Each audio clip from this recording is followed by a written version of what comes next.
Le service formation du groupement paroissial vous propose une série de rencontres pour revisiter les fondamentaux de la foi. Nous avons commencé par le thème Bible et Parole de Dieu et nous vous en offrons avec 2 diaporamas un court résumé. D'abord, une première vidéo sur la première partie, comment les évangiles ont été écrits, et la deuxième, pourquoi peut-on dire que la Bible est parole de Dieu. Pour comprendre comment les évangiles ont été écrits, nous allons regarder plus particulièrement les textes autour de la naissance de Jésus. Dans l'évangile de Marc, rien sur la naissance de Jésus. Marc écrit, pour débuter, commencement de l'évangile de Jésus-Christ, Fils de Dieu, et ensuite vient le récit du baptême de Jésus. Jean commence par un hymne sur la création et il ignore l'entourage familial dans lequel le Verbe a pris chair. Seuls Luc et Matthieu s'intéressent à la naissance et à l'enfance de Jésus. Matthieu débute par une généalogie de Jésus-Christ, fils de David et fils d'Abraham, et ensuite il fait le récit de la naissance de Jésus. C'est d'abord l'annonciation à Joseph, où l'ange lui dit qu'il peut prendre chez lui Marie, son épouse, puisque l'enfant qui est engendré en elle vient de l'Esprit Saint. Joseph fait ce que l'ange lui a dit, il prend chez lui son épouse, mais il ne s'unit pas à elle jusqu'à ce qu'elle enfante un fils, auquel il donna le nom de Jésus. Puis c'est l'histoire des mages qui vont suivre l'étoile jusqu'à Bethléem, en passant par Jérusalem, où ils rencontreront Hérode, qui s'inquiétera de la naissance d'un futur roi. Après le départ des mages, qui ne retourneront pas voir Hérode à Jérusalem, l'ange du Seigneur apparaît de nouveau en songe à Joseph et lui dit de prendre l'enfant et sa mère et de fuir en Égypte. C'est ce que fait Joseph, il prend l'enfant et sa mère et fuit jusqu'en Égypte, où il reste jusqu'à la mort d'Hérode. Hérode, voyant que les mages ne lui apportent aucune nouvelle, entre dans une violente fureur et il envoie tuer tous les enfants jusqu'à l'âge de 2 ans à Bethléem et dans toute la région. Après la mort d'Hérode, l'ange apparaît de nouveau à Joseph en songe et lui dit de rentrer en Israël avec l'enfant et sa mère. C'est ce que fait Joseph. Il rentre dans le pays d'Israël, mais apprenant que c'est le fils d'Hérode qui règne sur la Judée à la place de son père, il a peur. De nouveau averti en songe, il se retire dans la région de Galilée et va habiter Nazareth. Luc, lui, ne nous parle pas d'une naissance, mais de 2. Il y a un jeu de miroir entre la venue au monde de Jean-Baptiste et celle de Jésus. Le récit commence à Jérusalem, où un ange vient annoncer à Zacharie la naissance de Jean-Baptiste. Puis aussitôt après, nous nous retrouvons à Nazareth, où l'ange Gabriel annonce à Marie qu'elle va avoir un fils et que ce fils sera fils de Dieu. Marie part visiter sa cousine Élisabeth, qui, bien que stérile, attend elle aussi un enfant.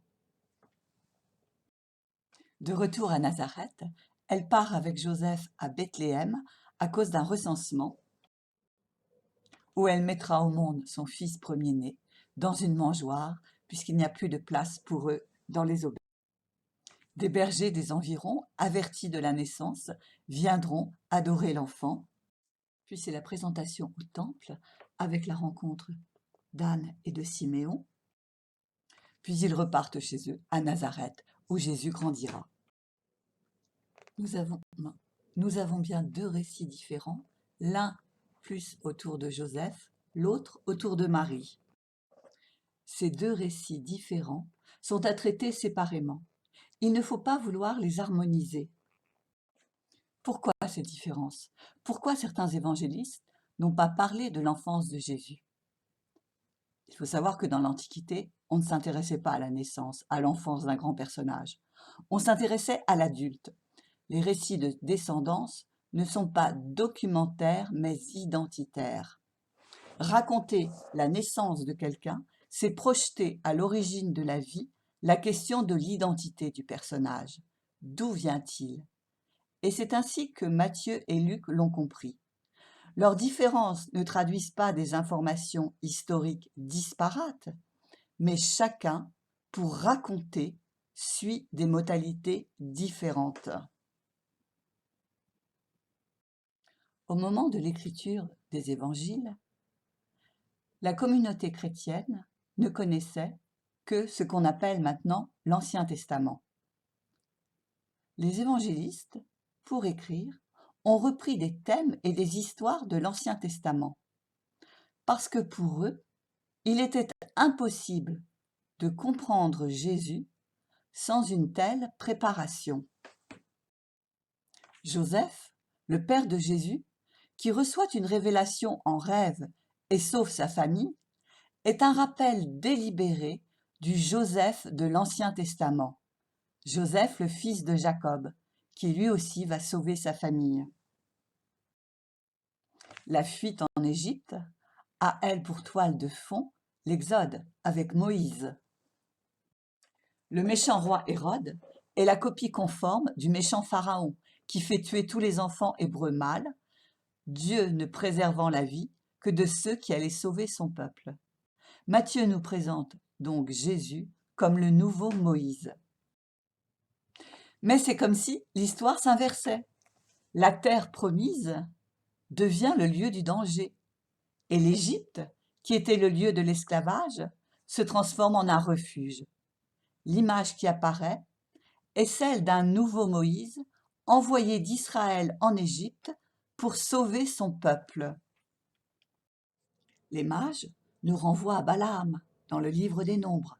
Balaam voit une étoile qui annonce qu'un homme sortira de la semence d'Israël et dominera de nombreux peuples. Il dit déjà je le vois, mais ce n'est pas pour maintenant. Les lecteurs de l'Évangile savent que en Jésus, cette promesse est réalisée. Luc offre un même dédoublement de sens en racontant en même temps l'histoire d'Israël et l'histoire de l'enfance de Jésus. Les annonciations de Jean-Baptiste et Jésus font écho aux annonciations de l'Ancien Testament. Sarah, Anne, de vieilles femmes stériles. Marie n'était ni vieille ni stérile, semblable et différent. La présentation de Jésus au temple rappelle la présentation de Samuel au sanctuaire par Anne. Pour Luc, les chapitres sur l'enfance de Jésus font le pont entre les Écritures juives et l'Évangile de Jésus. Luc et Matthieu, en utilisant des modèles vétérotestamentaires différents, écrivent des constructions théologiques destinées à fonder l'identité de Jésus. Ils veulent nous dire qui est Jésus. Ils nous livrent un double message où ils affirment que Jésus est fils de David et fils de Dieu. En tant que fils de David, il est héritier de toute l'histoire d'Israël. En tant que fils de Dieu, il personnifie la grâce divine offerte à tous.